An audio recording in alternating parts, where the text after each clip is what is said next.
खुलुमबाय दिनैनि बडलेण्ड इंखं टेलिभिजन स्टुडिअ हलाव आं मलेन बसुमतारी दिनैनि गाहाय रादाबफोराव दं। दिल्लीआव खुंजानाय नेशनेल काराटे चेम्पियनशिपआव एससीएस अफिसार रीमा कृष्णा हालेया ब्रन्ज मेडेल मोननो हादों। गवालपारा जिल्ला एबसुनि बानजायनायाव सान 6नि हारिमुआरि मावबादा खुंनाया गाजा गोमजायै जोबलांबाय। गसाइगाव रायमना हाग्रा बिफाननि मावफारियाजों बुजानानै गोब्राबै जोखोम जादों। मानिकपुर नगरझाराव गेरुखाबारि पुलिसा 7 जुवारि हमदों।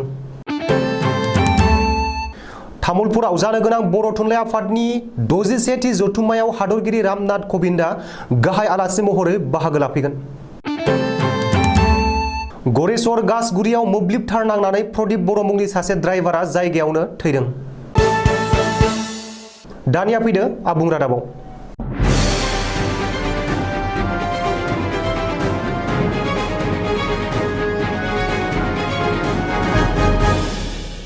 मुलुगनां आइजो सानखालि दिल्ली पुलिसनि बानजायनायाव जालांनाय नेशनेल वमेन काराटे चेम्पियनशिपआव आसामनि एससीएस अफिसार रीमा कृष्णा हालेया बाहागो लाहैनानै ब्रन्ज मेडेल आवथायनो हादों।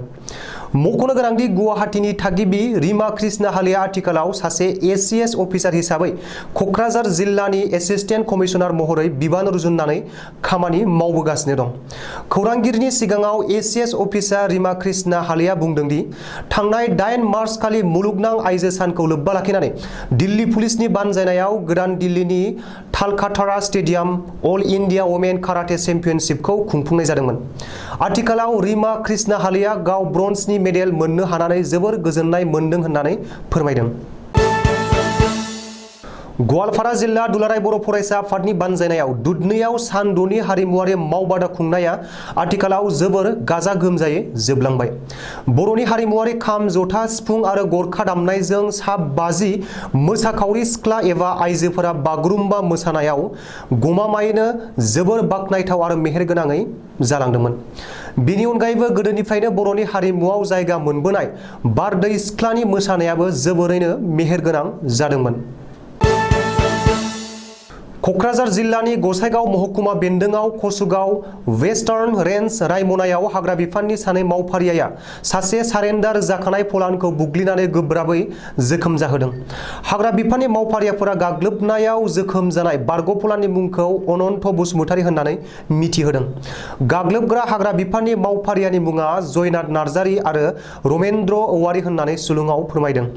जोखोम जानाय बारग' फलानखौ क'क्राझार रुपनाथ ब्रह्म सिभिल हस्पिटालाव देहा फाहामथायनि थाखाय एडमिट खालामनाय जाबाय होननानै सुलुङाव फोरमायदों। हाग्रा बिफाननि सासे मावख'गिरिया खौरांगिरिनि सिगाङाव फोरमायनाय बादिब्ला बिसोर रायमना हाग्रामानि 7 नं ओनसोलाव एम्बुस खालामदोंमोन। बे समावनो फलान अनन्त बसुमतारीया हाग्रा सिंनिफ्राय फैगासिनो दंमोन। खाथियाव जेब्ला सफैयो अब्ला फलाना गावनि सिखा खुख्रिजों गाग्लोबफिननानै खारखोमा लांफिननो नाजादोंमोन। बे समावनो हाग्रा बिफाननि मावफारियाफोरा हमनानै दोखो दोखो बुफिनदों होननानै मिथिहोदों। अदेबानि बै समाव फलाननि आखायाव गंसे सिखा खुख्रिल' दंमोन होननानै सुलुङाव फोरमायबावदों। बङाइगाव जिल्लानि मानिकपुर थाना बेन्दोंआव गेरुखाबारि पुलिस आउटपस्टनि बिबानगिरि एसआइ बिनय मालाकारनि दैदेननायाव नगरझार गामियाव रेड खालामनानै 7 जुवारिखौ हमनो हादों। पुलिसनि सुलुङाव फोरमायनाय बादिब्ला जुगबर आलीनि न'आव थासनि जुवा गेलेफुबाय थानाय समाव पुलिसा रेड खालामनानै शहीदुल हक, शाहजान आली, शहीदुल इस्लाम, हाफिजुर रहमान आरो न' बिगोमा जुगबर आलीखौबो गासै 7खौ हमनानै लाबोदों। बिसोरनि आखाइनिफ्राय पुलिसा नोगोद 4050 रां, गांसे कम्बल, थासनि बान्डोल जब्द खालामनानै हमनो हादों होननानै मिथिहोदों। पुलिसा खौरांगिरिनि सिगाङाव फोरमायनाय बादिब्ला बिसोरनि सायाव जायगानि रायजो राजाया गोबां समनिफ्रायनो अजद होबोबाय थादोंमोन। बेनिखायनो पुलिसनि संगालिया बिसोरनि सायाव गोख्रों नोजोर होबोबाय थादोंमोन। आथिखालाव बै खाबुआ सुक्रुबार खालि मोनायाव फैदों होननानै मिथिनो हादों।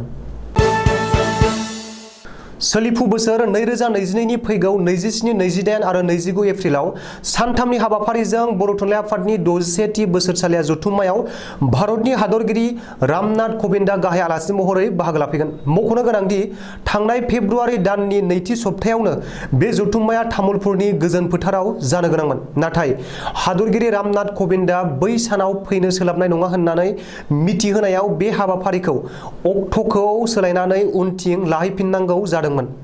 नोजोर होनो गोनांदि बै समाव गोबां बार अखानि सम जायो, नाथाय अब्लाबो बै समखौनो नेनो गोनां जाफिनबाय।